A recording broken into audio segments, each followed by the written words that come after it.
Hola, ¿cómo están? Soy el licenciado Germán Barrios, nuevamente modo profe.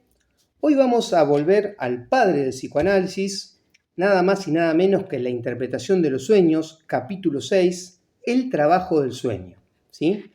Que va a aparecer en los volúmenes 4 y 5 de Amor Rortu, libro verde, o en el capítulo 3, en el libro 3, perdón, volumen 3, de la colección de Ballesteros, los libros negros, ¿sí? Que en este caso está todo la interpretación de los sueños en un solo libro.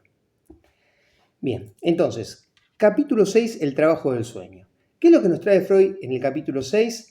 Nos compila todo el saber que hasta el momento el padre del psicoanálisis y la ciencia que él desarrolla hasta esta época ha logrado reunir sobre la construcción y la interpretación de los sueños, ¿sí?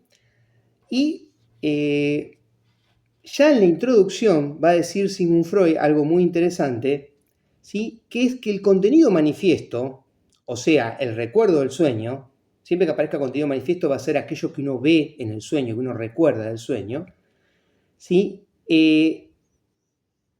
Va a ser aquello por lo cual el análisis que realiza en estos textos Freud, que realiza en un psicoanalista, le permite acceder al contenido latente o pensamiento del sueño. Yo agrego o pensamiento onírico. En el texto va a aparecer muchas veces la frase pensamiento del sueño o pensamiento onírico como equivalentes. Pero ustedes tienen que interpretarla siempre como contenido latente, o sea, como aquello que cayó bajo la represión, ¿sí? Que acá todavía no lo llama así, sino que lo va a llamar como censura o defensa, ¿sí? Entonces, pensamientos oníricos o pensamientos del sueño son aquello que ha sido descartado, rechazado por la defensa, rechazado por la censura, y por lo tanto la única forma que va a tener el soñante de expresar esos pensamientos va a ser mediante el contenido desfigurado del sueño. Entonces el contenido manifiesto del sueño no es el pensamiento sobre el que se basa. Ahora vamos a ver cómo pasa eso, ¿sí? Va a ser entonces mediante el análisis de ese contenido manifiesto, de ese recuerdo, que se accede a la solución del sueño, que es encontrar el mensaje escondido. Pesquisar, dice Sigmund Freud, o sea, sos como una especie de detective, los procesos por los cuales el contenido latente son transferidos a otro modo de expresión como una pictografía. O sea, el trabajo de análisis, esta forma de acceder a la solución del sueño, va a ser como un trabajo detectivesco, ¿sí? Que va a buscar el contenido latente que se transfirió a otro modo de expresión. Él dice una pictografía. En otra parte del mismo capítulo va a hablar de un jeroglífico, o sea, como una representación gráfica que tiene un contenido, ¿sí? Que es enigmático, ¿sí? Que es difícil de descifrar. Bien, esta es la introducción. Pasamos al punto A, el trabajo de condensación, ¿sí? En este capítulo, el trabajo del sueño, vamos a tener el punto A, B, C y D, donde va a puntualizar las diferentes formas en que el trabajo del sueño toma ese pensamiento latente y lo transforma en el sueño. A, trabajo de condensación. Va a decir Sigmund Freud que hay un vasto trabajo de condensación en comparación del cual el sueño es pobre y escueto. ¿Qué quiere decir esto? Que el pensamiento latente, contenido, pensamiento onírico, pensamiento del sueño, puede ser extensísimo, puede ser enorme, pero cuando llega al sueño ha sido tan comprimido, tan resumido, tan condensado, que lo que queda es pobre y escueto, ¿sí? como muy cortito, ¿sí? Comparado con los contenidos oníricos. Dice, la cuota de condensación es indeterminable. Siempre aparece otro sentido. O sea, en el trabajo de Sigmund Freud, él lo que va a descubrir es que no importa cuánto interprete un sueño, siempre puede encontrar más sentidos ocultos por todo lo que se condensó en ese fragmento cortito que es lo que uno logra recordar. Punto B, ya avanzamos al punto B. El trabajo de desplazamiento o descentramiento, ¿sí? Bien. Los elementos esenciales del contenido manifiesto, va a decir Sigmund Freud, del sueño, son poco importantes, ¿sí? Comparados con los pensamientos latentes oníricos. ¿Tá? ¿Por qué? Porque el contenido esencial, dice, ni siquiera necesita estar presente en el sueño. Está diversamente centrado o descentrado, ¿sí? Desplazado en otro contenido, ¿sí? O sea, por un lado vamos a encontrar la condensación que toma algo muy extenso y lo deja infinitamente achicado, resumido, donde cada capa de sentido se apoya sobre otra y entonces uno ve algo muy pequeño comparado con todo lo que hay adentro. Y además el contenido, las ideas originales se van a desplazar, van a cambiar hacia otras que no son las importantes, ¿sí? Por eso dice diversamente centrado, o sea, aquello que en el sueño tiene mucho interés, va a decir Sigmund Freud, las ideas principales, lo que en el sueño llama la atención, no es lo importante, ¿sí? Bien, lo que tiene interés intenso es tratado como valor ínfimo. Entonces, tal es así que puede ser que las ideas esenciales del sueño ni siquiera estén presentes en el sueño, que aparezcan otras representándolas, pero además que aquello que aparece importante en el sueño no lo es, ¿sí? Por ejemplo, en el sueño aparece una persona con un vestido muy llamativo y vos recordás ese vestido, lo viste muy bien y vos decís, ¿y quién es la persona? Y el rostro no lo podés ver. No, me parece, lo veo, pero no sé quién es, no alcanzo a ver quién es. Veo el vestido. ¿Por qué? Porque el vestido, que era un detalle sin importancia, va a recibir por desplazamiento o descentramiento, ¿sí? Después la obra lacaniana va a tomar mucho el término desplazamiento, ¿sí? Va a recibir toda la carga de intensidad, de excitación, ¿sí? De quantum, de el rostro, que era lo importante, ¿sí? ¿Quién era? Entonces, en vez de ver el rostro, ves el vestido. Dice Freud en esta parte, el trabajo onírico exterioriza, hace visible, un poder psíquico que despoja de su intensidad a elementos de alto valor psíquico y sobredetermina los de valor ínfimo. Entonces vamos a ver que el vestido se vuelve súper importante, central, visible, ya acapara tu atención, porque ha recibido, ha sido sobredeterminado, después Freud va a hablar de sobreinvestido, ¿sí? Con la intensidad o valor psíquico de aquello que, por contrario, ha sido poco importante y no podés ni siquiera verlo, que es el rostro. Es un ejemplo, ¿eh? Bien. Aquello que tiene valor ínfimo, entonces, es lo que alcanza el contenido onírico, porque ya con eso logra esquivar algo.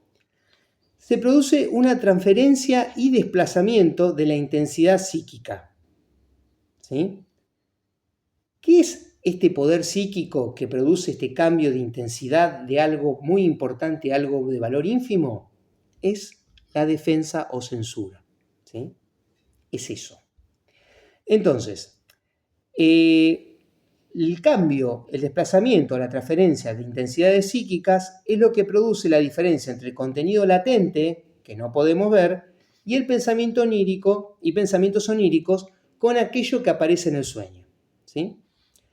Va a decir Sigmund Freud acá que los dos maestros artesanos en la configuración del sueño son el desplazamiento y la condensación onírica, ¿sí? Recuerden que él habla de maestros artesanos porque está con esta idea de la pictografía o el jeroglífico, ¿no? Los que agarran una imagen, un texto importante y lo convierten en un símbolo enigmático. Bien. El sueño solo refleja una desfiguración del deseo onírico del inconsciente. Frase importantísima. El sueño solo refleja, ¿sí? Solo nos muestra, una desfiguración del deseo onírico del inconsciente, ¿sí? O sea, de aquello que no fue aceptable por la censura y por lo tanto ha quedado abolido, ¿sí? Bien. Y acá ya la nombra. La censura es una instancia psíquica que también puede ser entendida como defensa endopsíquica. Página 314. Ya en la página 314 nos va a hablar de entonces la censura como una instancia ¿sí?, de defensa endopsíquica. Recuerden que Freud va a descubrir esto cuando en su trabajo con Breuer, con Ana O, cuando bajo hipnosis Ana O logra recordar escenas que tiene reprimidas, pero sufriendo y soportando un enorme displacer, ¿sí?, y porque es obligada mediante hipnosis.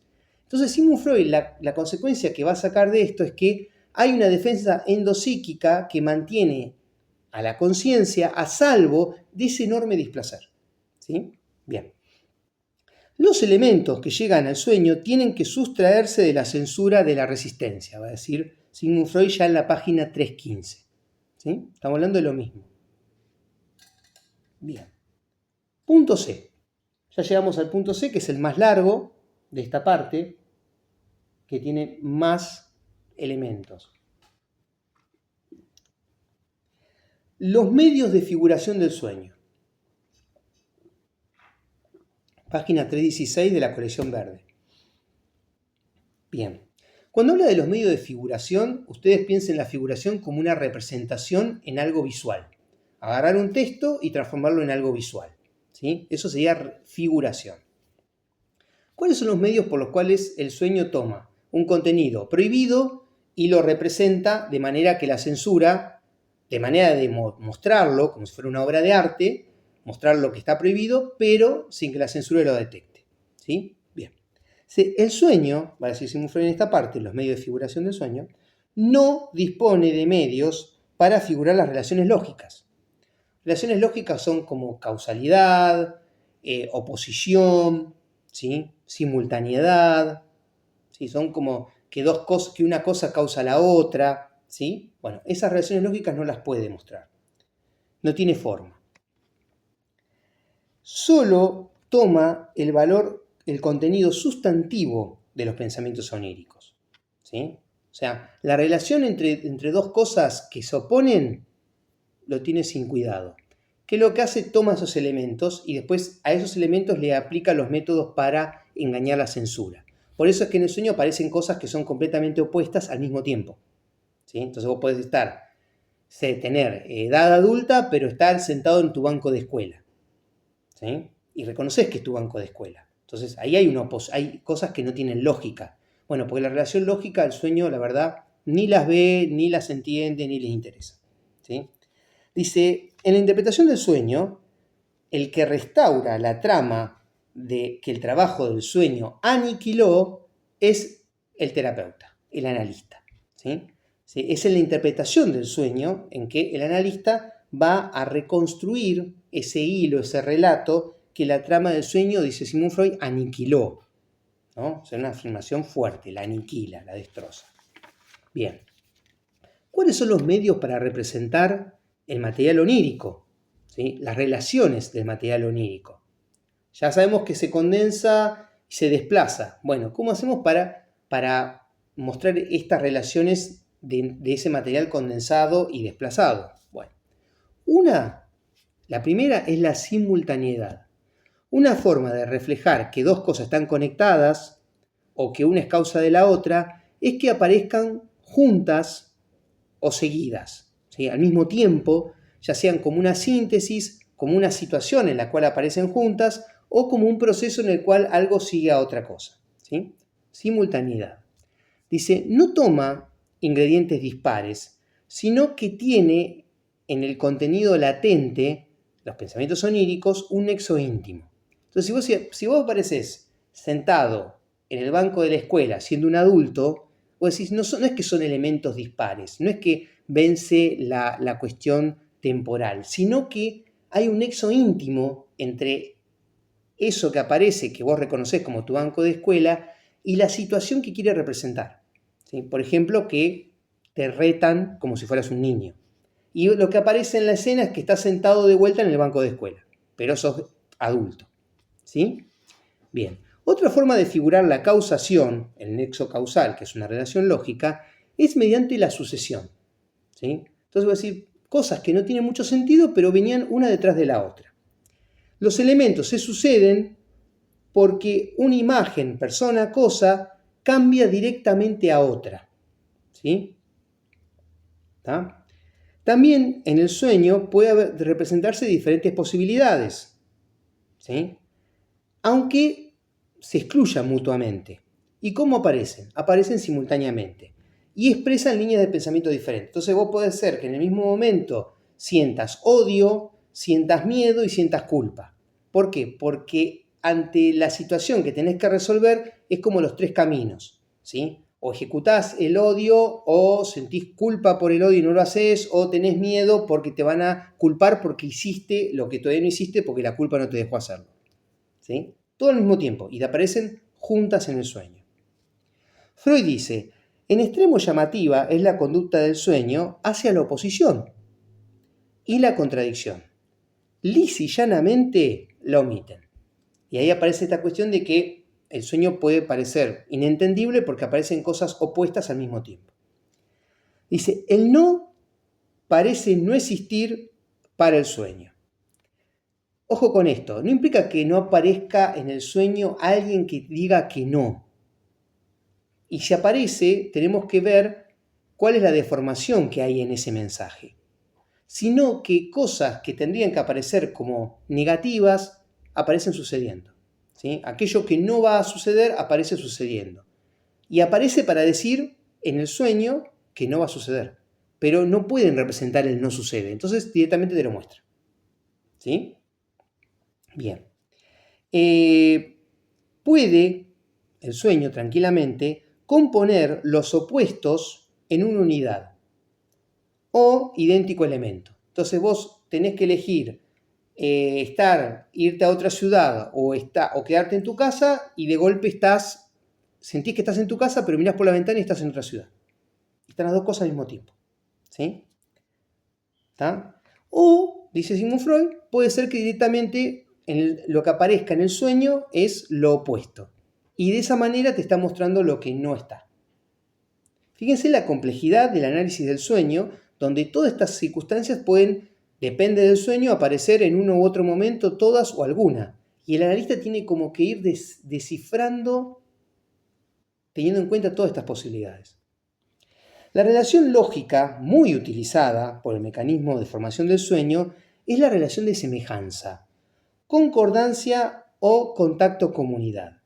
Semejanza es que tiene el mismo aspecto, en algo. Concordancia significa que está en todo de acuerdo. Y contacto-comunidad es que una cosa representa a las demás, ¿sí? Esto lo traduce Freud en la frase así como. Así como aceptó tal cosa, aceptó tal otra, así como agarró esto, agarró aquello, así como va a tomar tal decisión, va a tomar tal otra, como algo que está conectado. ¿Cómo hacen para representar el así como en la figura del sueño? Por la reunión en una unidad. Entonces vos decís, hay una imagen en el sueño que es al mismo tiempo varias cosas. ¿Por qué están unidas? Porque son semejantes. O porque pertenecen al mismo colectivo. Y de esa manera te las representa a todas en una cosa, ¿sí? El mecanismo para hacer esto va a ser o el de identificación o el de formación mixta, ¿sí? Vamos al de identificación. Si lo que aparece, lo que estamos representando, ya está en el material onírico, es identificación, ¿sí? Entonces vos ves que el banco de escuela que ya estaba en el sueño, además representa otra cosa, ¿sí? O si, en cambio, lo que aparece en el sueño es el banco de la escuela, pero además no es el banco de la escuela, sino que es un auto, es una formación mixta, ¿sí? O sea, está utilizando eso para representar más de una cosa o más de una situación. Si la identificación semejanza se da en personas, una sola alcanza para figurar a otras, ¿sí? Esa persona que aparece en el sueño que figura o representa a muchas más o a otra más, se llama persona encubridora y es el mecanismo que se utiliza para eludir la censura. Entonces decís, bueno, había una mujer que se parecía a mi hermana mayor, ¿sí? Pero no era mi hermana mayor. Entonces vos decís, bueno, entonces era la hermana mayor. ¿Y a quién está representando la hermana mayor en este caso? A la madre. Porque la hermana mayor fue para él como una segunda madre, ¿sí? Y está relacionada con que lo reten, con el banco de escuela y todo lo demás.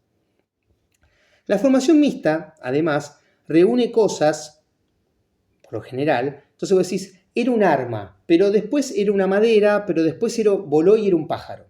Entonces ahí tenemos una formación mixta, ¿sí? Cuando son personas, una que aparece reúne rasgos peculiares de diferentes personas que no tienen en común, pero que van a aparecer como una unidad. En este caso hablamos de una persona mixta. Entonces vos decís, bueno, había una persona en el sueño que se parecía a mi compañero de trabajo, pero tenía un casco de bombero y cuando me habla me dice una frase que me decía mi tío. Entonces, en este caso, aparece el bombero, el compañero de trabajo y el tío como una persona mixta.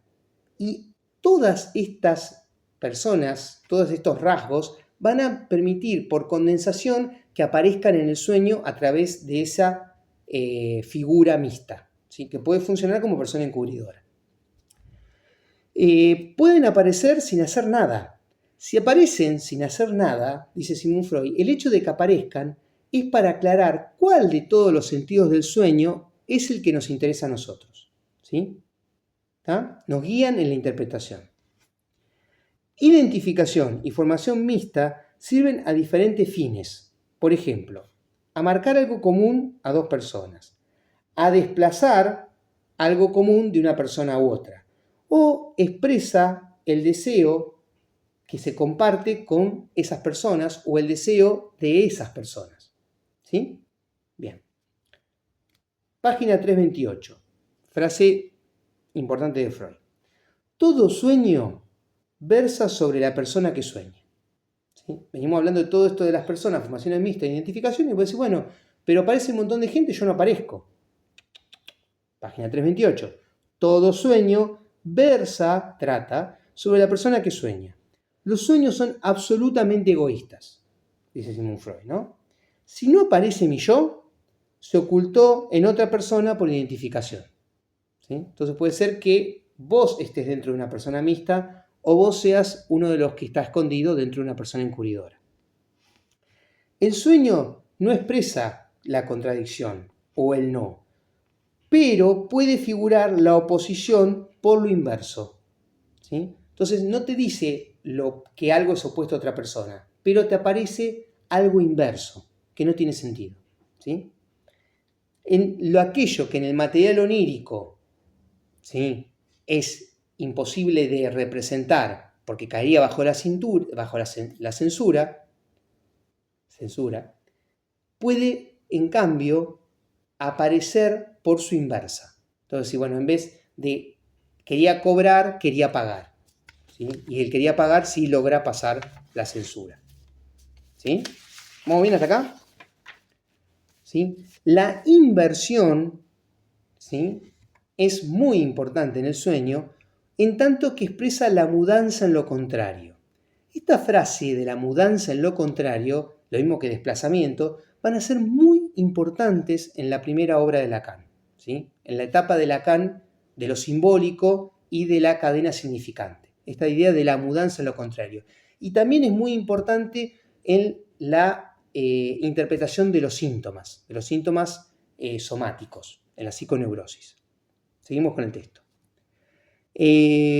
La figuración preferida, la representación preferida de aquello que no puede pasar la censura es la inversión del contenido, o sea, mostrarte lo contrario, ser un perro o un gato, o la inversión temporal. Entonces, no te puede mostrar la situación actual, pero te muestra algo de la infancia. ¿Sí? Bien.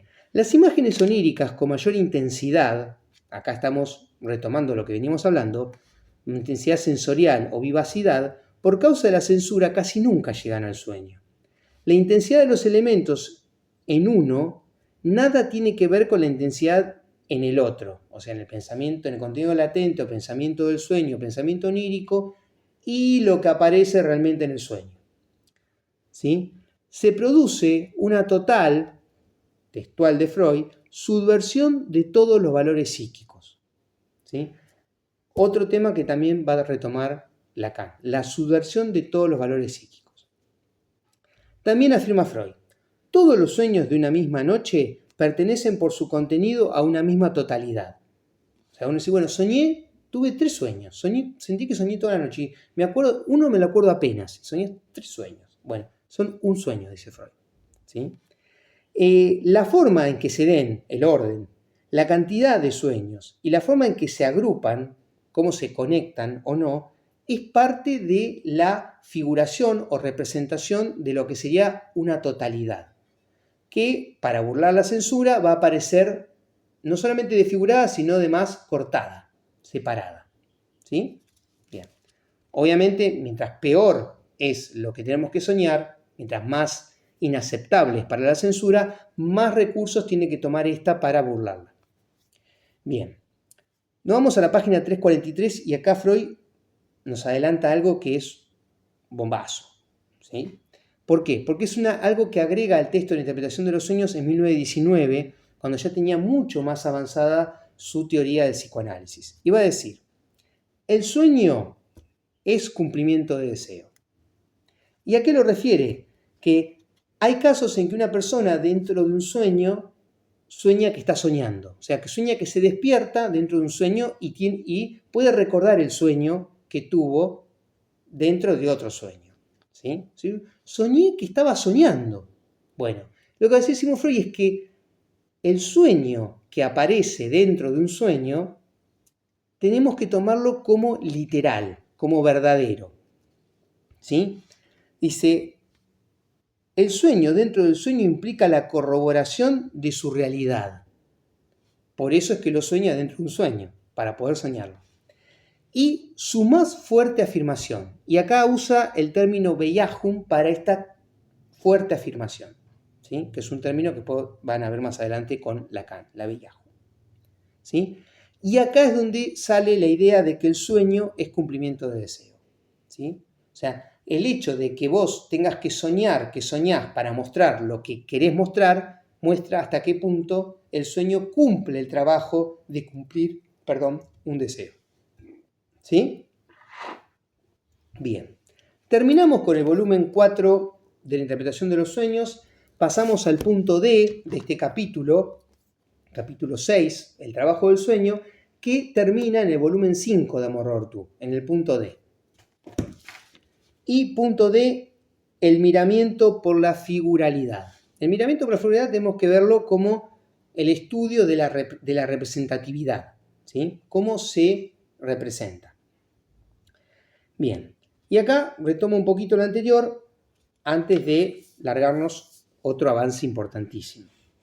Dice, la alteración que sufre el material onírico para la formación del sueño va a incluir, por un lado, ser desposeído de sus relaciones. Recuerden que la trama es aniquilada. Sufrir una compresión. Desplazamiento de intensidad, lo que llama subversión de los valores psíquicos. Y, además, sustituciones por representaciones vecinas, que son asociativamente aprovechables, o sea, que son más inocentes que aquello que queremos representar. Para la condensación, siendo recogido en el sueño, en cambio, este intermediario, algo que puede pasar la censura y que además puede condensar varias cosas. Entonces, de manera que, como dice Sigmund Freud, los sentidos del sueño son interminables, ¿sí? Ya sea por formación mixta o por identificación. Pero, acá en el punto D, dice Sigmund Freud, hay, y va a abordar, otro tipo de desplazamiento. Este desplazamiento es la permutación, cambio, de la expresión lingüística de los pensamientos. O sea, en el sueño aparecen palabras, aparecen expresiones lingüísticas. Hay gente que habla. Bien. Pero lo que habla, ¿sobrevive a la censura? Por supuesto que no. Sufre la deformación de la censura. Y va a decir Sigmund Freud que se trata de un desplazamiento a lo largo de una cadena asociativa, que cambia o permuta las palabras que lo expresan por las que expresan a otro pensamiento o contenido latente, pero que puede pasar, que es aceptable, que no produce displacer a la conciencia. Esto del desplazamiento a lo largo de una cadena asociativa, diríamos de significantes, va a ser algo central en la primera obra de Lacan. Central. Lo toma de acá. Desplazamiento a lo largo de una cadena asociativa, permutación de las palabras que lo expresan por las que expresan a otro, ¿sí? A otro pensamiento. ¿Bien?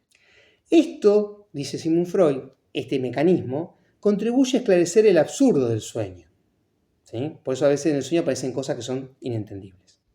Dice, hay un desplazamiento de una expresión abstracta, un pensamiento onírico, a una figural y concreta.